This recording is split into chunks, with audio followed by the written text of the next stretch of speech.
ही कादिर जलीलुल्लाह जहादर बहर हाले तू ही मेरा निगाहदार। भाइरा आमार, আমি সূর্যের দিকে তাকাইলাম, আল্লাহ বলেন এই সূর্য আমি আল্লাহ তৈরি করেছি।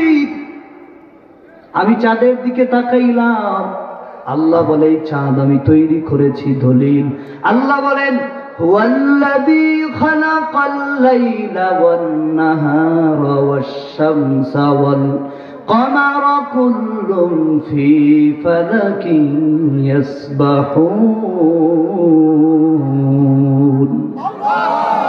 এটা পবিত্র কুরআনুল কারীমের 17 পারা মাক্কি সূরা আম্বিয়ার 33 নম্বর আয়াত। আল্লাহ পাক রব্বুল আলামিন বলেন তিনি আল্লাহ যিনি সৃষ্টি করেছেন দিন ও রাত, তিনি সৃষ্টি করেছেন সূর্য তারকা। কুল্লুম ফি ফালাকি ইয়াসবাহুন, প্রত্যেকেই আপন কক্ষপথে বিচরণ করে, একটির সাথে আরেকটির সংঘর্ষ হয় না। এই ক্ষমতা কার?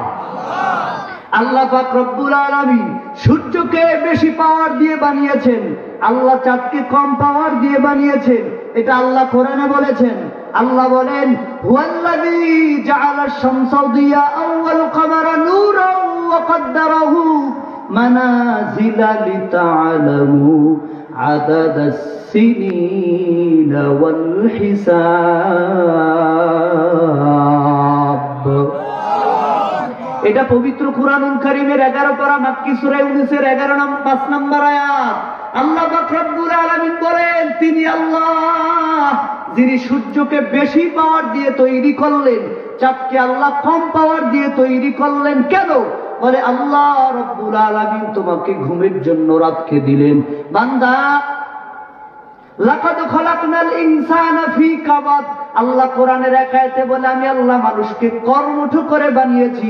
বান্দা তুমি দিনের বেলা কাজ করবে, এই কাজ করার পর তোমার শরীরটা ঘেমে যাবে, তুমি কষ্ট শরীর নিয়ে ক্লান্ত শরীর নিয়ে ঘুম যাবে। তোমার সারা দিনের ক্লান্ত শরীর একটা ঘুম দেওয়া মাত্র তোমার শরীর সকালবেলা আবার পরিপূর্ণ সতেজ, ঠিক কি না? রাতের ঘুমে যে শান্তি, দিনের ঘুমে কি সেই শান্তি আছে? আল্লাহ রাব্বুল আলামিন বলে আমি আল্লাহ সূর্যকে পাওয়ার দিয়ে বানালাম এজন্য যে তুমি দিনের বেলা কাজ করবে। আজকে আইপিএল খেলা চলে, বিপিএল খেলা চলে, শত শত লাইট ফিট করার পরও দিনের আলোর মতো হয়? এটা সম্ভব না। এখানে হয়তোবা 100 মিটার জমির মধ্যে 20টা লাইট ফিট করছে, এরপরেও যদি কোনো 5 টাকার পয়সা পড়ে যায় বলবেন হুজুর সকালবেলা খুঁজবেন, এখন খুঁজলে পাবেন না। কিন্তু ওই সূর্যের আলো এমন পাওয়ারওয়ালা আলো, যখন পড়বে সবচেয়ে ছোট যদি একটা সরিষার দানাও পড়ে যায় ওই দিনের বেলা সেটা খুঁজে পাওয়া সম্ভব। আর আল্লাহ রাব্বুল আলামিন পৃথিবীতে মানুষের খাওয়ার জন্য যত উদ্ভিদ আছে, এই উদ্ভিদের মধ্যে আল্লাহ রাব্বুল আলামিন রং দেন সূর্যের আলোর দ্বারা। আর পৃথিবীতে যত খাদ্য আছে, ফল বলেন, এই ফলের মধ্যে গ্রাম, এই ফলের মধ্যে যে স্বাদ হয়, এই স্বাদকে দেন আল্লাহ চাঁদের আলোর দ্বারা। এর নবীর উম্মতের দল, আল্লাহ রাব্বুল আলামিন সূর্যকে পাওয়ার দিয়ে বানালেন আর আল্লাহ চাঁদকে কম পাওয়ার দিয়ে বানালেন। আল্লাহ বলেন আমি আল্লাহ এই সূর্য আর চাঁদকে এজন্য বানালাম লিতা'লামু আদাদাস সিনিনা ওয়াল হিসাব, যাতে করে তোমরা বছর ও মাস সমূহের গণনা করতে পারো। আজকে ধরেন পৃথিবীতে ঘড়ি আসছে, এক সময় পৃথিবীতে ঘড়ি ছিল, তখন মানুষ রোজা রাখে নাই।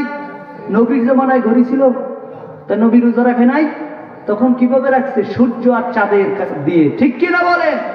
যদি এক সময় পৃথিবী থেকে ঘড়ি চলে যায় তখন মানুষ রোজা নামাজ করবে কি করবে না? তাহলে বোঝা গেল এই পৃথিবীর আধুনিক বয়স হয়তো 1800 সন থেকে এই 2024 দুনিয়াতে মোবাইল আবিষ্কার, কম্পিউটার আবিষ্কার, যত প্রযুক্তি 200 বছরের এটা নেয়ামত। কিন্তু আমার আল্লাহ পৃথিবীর বয়স তো আর 200-300 বছর না, পৃথিবীর বয়স প্রায় 6000 বছরের উপরে। এই পৃথিবীকে আল্লাহ রাব্বুল আলামিন টিকিয়ে রাখছেন, কিয়ামত পর্যন্ত টিকিয়ে রাখবেন। এতে দুনিয়ার কোনো প্রযুক্তি আল্লাহর দরকার নাই। যত প্রযুক্তি হচ্ছে এখানেও আমার আল্লাহর পরোক্ষভাবে অবদান।